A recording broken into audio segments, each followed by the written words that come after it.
Today on the Family Vacationer, we start our now annual series on places that you don't want to miss to visit during the Christmas holidays. And what better place to start than Santa Claus, Indiana? Episode 105 starts right now. Welcome to the Family Vacationer with Rob and Danny. The go-to podcast for families on the move. Welcome, friends. I'm Rob, and this is episode 105 of the Family Vacationer. So glad that you decided to give this episode a listen. If you're a first-time visitor or a longtime friend of the show, we're so happy that you're here. For more content, you can join us on Facebook, Instagram, and now on TikTok. You can also view the video version of the show on YouTube, and make sure to check out our family blog on thefamilyvacationer.live. Now, last week was a recap of a trip my family took to Pigeon Forge over the kids' fall break. Lots of really good information there. We did a lot of things that we haven't done before. Big shout out and big thanks again to the Pigeon Forge Department of Hospitality for lots and lots of that hospitality. Now, today we start our annual look at some of the places that you want to try during the Christmas holidays. There is no better place to start than Santa Claus, Indiana. It's located 38 miles northeast of Evansville, and what was once a small farming village of German immigrants now attracts visitors from all over the world. Santa Fe was the original name of the town, but when it grew big enough to apply for a post office, they were told there's already a town named Santa Fe in Indiana. Now, legend has it, the town was gathered in a church on Christmas Eve, and in a heavy discussion on what to name the town, kids were running around, the adults were in the super serious conversation trying to figure out a name, when a gust of wind blew the doors open at the church, and the children all shouted, "Santa Claus!" So that legend has it, that's how the name was selected. And the post office there in Santa Claus, Indiana, opened on May 21st, 1856. Now, joining me today to talk about Santa Claus, Indiana is Melissa Arnold. Melissa is the executive director of the Spencer County Visitors Bureau. Melissa, welcome to the show. Thank you. Thank you for having me. We're so glad you're here. So if we're going to do, this is an annual thing that we're doing now. We're taking a look at towns that people should definitely visit during the holidays. And I can't think of a better town to start with this year than Santa Claus, Indiana. So aside from the name, what makes your town an exciting holiday destination? Well, Santa Claus, Indiana is the one and only. The post office here is the only post office in the world with Santa's name. And during the holidays alone, they offer a special postmark. It's a cancellation stamp on holiday mail that is designed by a local high school student every year. Some people collect these, and it's been happening since 83 or 84. It's a huge tradition here, makes the holidays a little extra exciting, but with kind of a traditional spin. And just the holiday spirit that we have, not just during the holiday season, but throughout the year in Santa Claus, I think really sets this small but mighty town apart. Awesome. Well, let's talk about some of the activities that are actually going on during the holiday season. Oh gosh, well we kick off a 3-weekend Santa Claus Christmas celebration every year, the first 3 weekends of December. So that includes events like the Santa Claus Land of Lights at Lake Rudolph, where you drive through and learn the story of Rudolph the Red-Nosed Reindeer through light displays. You can go to Santa's Candy Castle and not only enjoy delicious hot cocoa and treats, but on Saturdays, they do a chestnut roasting, which, as far as I know, is one of very few events like this. And so it's really neat to get away from some of the holiday hubbub. You stand around the fire with your family. You learn about the history of this tradition. You actually get a chance to help roast the chestnuts and taste the chestnuts. So it's a really neat experience. That's a little different. And you can go to the museum and learn about the town history. You can write your letter to Santa in the original post office, and Santa and his elves reply to every letter received before Christmas, as long as they have your address. Right. So there's a lot of neat things. You can have Christmas dinner with Santa. Of course, several places to do your Christmas shopping. The second Saturday of December is always the Santa Claus Christmas Parade, which is a huge draw for people to come in. You may even see a 40-foot Santa in the parade. So there's a lot of fun things that are happening. I think there's gingerbread building contest this year. There's a breakfast with Santa as well as a dinner with Santa. So he's a busy guy, but he takes out time for his meals and his families in Santa Claus, Indiana. I would imagine there's a fair amount of pressure on you guys. Like you can't call yourself Santa Claus, Indiana, and just throw up a tree and expect that to do it for folks, right? You've got to put some thought into the Christmas season for sure.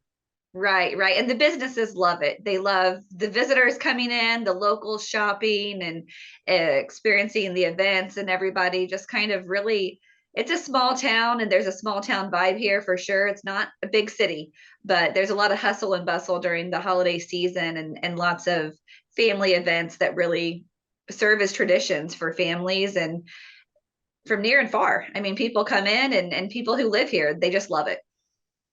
Awesome. Well, I have to ask about the Santa Claus Museum. What's it like to visit this museum? Well, the Santa Claus Museum sometimes causes a little confusion because it's not about Santa the person, it's Right. about Santa Claus the town. So you get to see the history of the town, how the name came about, how Right. the town has developed over the years. There's some neat train displays. Santa's office is in the Santa Claus Museum now. He just relocated there earlier this year. So Hmm. you can visit with Santa there. There's a historic church that's beautiful to kind of to visit and see. Again, it's that peaceful, you get a little break from some of the craziness of the holidays. There's the Santa statue that stands at 22 feet tall. It was established in 1935 and dedicated to the children of the world. So it's been there a long time and it serves as a beautiful photo op for families visiting. And then you can go to the original Santa Claus post office on site where you can write your letter to Santa. And it's neat. You sit in these old school desks and get to think about what you want to say to Santa right here in Santa Claus, Indiana. That's awesome. Well, you mentioned the church. Now, is that we talked in the opening about the legend of how the town was named? Is that the same church where that supposedly happened? It's not the same church. The Okay. legend took place in a log cabin church, and this is a white historic church. So different locations, but similar vibe. Gotcha. Okay. So Santa's Candy Castle, you mentioned that. That sounds like a place my boys would immediately gravitate towards. What all is going on in there? You mentioned the chestnut roasting, but what all is going on in the Candy Castle? The castle has tons of candy and sweet Ugh, treats. They have some handmade confections, like the Oreos, the chocolate covered Oreos and caramels and fudge, and they have popcorn, tons of popcorn flavors. They have 30 plus flavors of hot chocolate that you can choose from. really? And then they have old fashioned candy that you just can't find anywhere else. Plus, they have the latest TikTok trends. And so they have a wide range of candy. My boys get lost in there. It takes them forever to decide what to get each time because there's just so much to choose from. I have two questions. One is there a service where we can get our kids hopped up on the sugar and then leave them with a local for a while? Is that We an don't have option? that in play yet, but there's lots of wide open spaces where they can run around and burn that Okay. energy. Just run it right. Okay, that'll work. The second question, what are some of the flavors of hot chocolate? That's fascinating. Oh gosh, they have they have typical hazelnut and like a white mocha and some of the things that you can find in typical places Right. like dark chocolate or caramel flavored. But then they also typically introduce some pretty random flavors. I don't think they've announced anything this year yet, but I Mm. know one year there was a bacon flavored hot chocolate that What? sparked a lot of attention. Yeah. Did you try that? I didn't get to try that one, but I'm pretty traditional. I love Yeah. hot chocolate, but I like I want the milk hot chocolate, the creamier, the better. Yeah. I'm willing to try some things. I don't know about bacon flavored hot chocolate. But I'm I not mean, if it's the one chance you get, you might as well. That's true. And the maple donut that has bacon on it is good. That who Yeah, knows? I should try it before I form an yeah. opinion. Could be Absolutely. your new favorite. Well, let's talk. We all love talking about food on the family vacationer. So let's talk about the food scene in Santa Claus. What are the restaurants in the area that families should definitely visit when they're in town? There's a few restaurants here that are worth checking out, of course. Frosty's Fun Center is Mm, a mainstay here. They have pizza and sandwiches and good stuff in a small arcade, so the kids can play arcade games while you're waiting on your order, which is nice. Right. The S&S Barbecue and Pizzeria is in Kringle Place Shopping Center. They have amazing barbecue, but they're also known for their Grinch pizza. So it's a Oh, pound of pulled pork, it's sweet Thai chili sauce, some green peppers and onions, and it is delicious. that And sounds then good. opened recently, just earlier this year, the Santa Claus Brewing Company. They have a location where, of course, they have craft beer and different seasonal flavors, and they have appetizers and delicious pizza as well. So you mentioned the Grinch pizza. Are there any holiday seasonal dishes that should definitely be on the menu that we should try? I haven't seen any holiday menus yet, but I'm Okay. anxiously awaiting myself. Yes. All right. Well, let's talk lodging. When families are visiting Santa Claus, Indiana, what are some specific family friendly lodging options? Well, the main hotel in town is Santa's Lodge, so you Hmm, can't get much more holiday than that. right. Um, and then if you're looking for something a little different than a hotel, there's lots of options. We have Santa's Lakeside Cottages, which are, excuse me, a family favorite. You can stay in 1 bedroom or 2 bedroom cottages. Rudolph's Christmas cabins inside Lake Rudolph are really fun because they're nestled in the woods and inside the light show that people Right. drive through. Oh, Um, cool. and then down the road, there's Lincoln Pines, some other cabins, and we have a lot of vacation rentals if people are looking for a home away from home.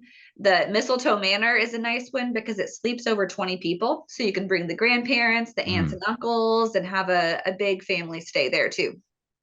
Now, do y'all typically have snow during the Christmas season, or Well, what's in the? Indiana, it's anybody's guess. You're right. Okay. So, it could snow one morning and you be in a t-shirt, that afternoon. But we have Yeah. had snow before. I wouldn't say it's super typical.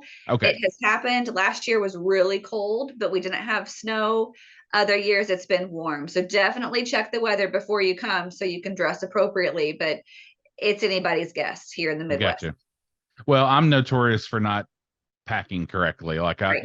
oh, December, I'll bring heavy sweaters and then it's like 80 degrees. And Yeah. so I was just curious. Oh, awesome. We Well, do support ugly Christmas sweaters of all times oh, all year though. So it doesn't have to be cold to wear your Christmas sweater here. oh, that's awesome. Okay. Well, let's set the Christmas season aside for a moment. What are some other festivals, attractions in Santa Claus? I know Holiday World and Splashing Safari look like a fun way to spend some time. Yes, Holiday World and Splash and Safari is definitely a main attraction during the summer season, and they have a special event, Happy Halloween weekends during fall weekends. Hmm, It's amazing for families. You get the dry park, the roller coasters, and the family rides, plus the water park, all for one admission. They give you free soft drinks. It's free parking, free inner tubes, free internet. So very family friendly. And they've got great food inside as well. So that's definitely a must do on a summer trip. And right. then of course you go to the places that we talked about during the holidays are also open during the summer. So Santa's Candy Castle, Santa Claus Museum, the restaurants, and then the Santa Claus Christmas store is a gigantic Christmas store here in Hmm. Kringle Place Shopping Center, and it's open during the summer and fall, so you can start your shopping earlier. It's amazing. Those Christmas, anywhere that sells Christmas decorations, anywhere you go, they always seem to be packed. And I know my wife is always in them Yeah. when we pass through town. She's got to visit just the chance to get some kind of unique decorative item. And from Santa Claus, Indiana, that would be a no-brainer for sure. Well, the places like the Christmas store and Evergreen Boutique, they offer ornaments and free personalization. So send your Oh, wife in nice. and she can get special personalized ornaments for every year she visits. I try not to encourage her too much, but that would definitely be worth it for sure. Well, let me put you on the spot. What are your favorite parts of town when you have visiting friends and family? Where do you take them? Well, I love to take families with kids to Santa's Candy Castle. Um, I love going to the Chestnut event during the holiday season. I just think it's one of a kind and really special. And every year, my family, we drive through the Santa Claus Land of Lights because it's Hmm, just gorgeous. Play some Christmas music, we bring hot chocolate, and it's a tradition that we have. And during the summer, of course, we go to Holiday World and right. visit as many attractions as we can. there's a state park down the road that's perfect for letting the kids run and explore, a national park too. So there's lots of outdoor recreation here, and that's really where we focus. And you guys have 3 lakes around you, correct? Oh gosh, there's a lot of lakes, but I don't know exactly how many. Okay, awesome. Well, that sounds like there's plenty of outdoor activities in Yes. the summer season for sure. Yes. Well, for more information on visiting Santa Claus, Indiana, consult your travel agent and visit santaclausind.org. Melissa, thank you so much for taking the time to talk with me. Thank you for having us, and have a very, very Merry Christmas. You do as well. Thank you. Hey everyone, if you're ready to plan your next family vacation, call my dad. He would love to help you as a certified travel agent. He never charges a fee to help you plan your vacation. Email him at rjones@starstufftravel.com. Get started planning your vacation today. That does it for this week's show. Join us next week as we have a tender Tennessee Christmas here on the Family Vacationer. We take a look at Franklin, Tennessee. That's next week. Till next time. Thank you for listening to the Family Vacationer. Make sure and subscribe to hear more of Rob and Danny.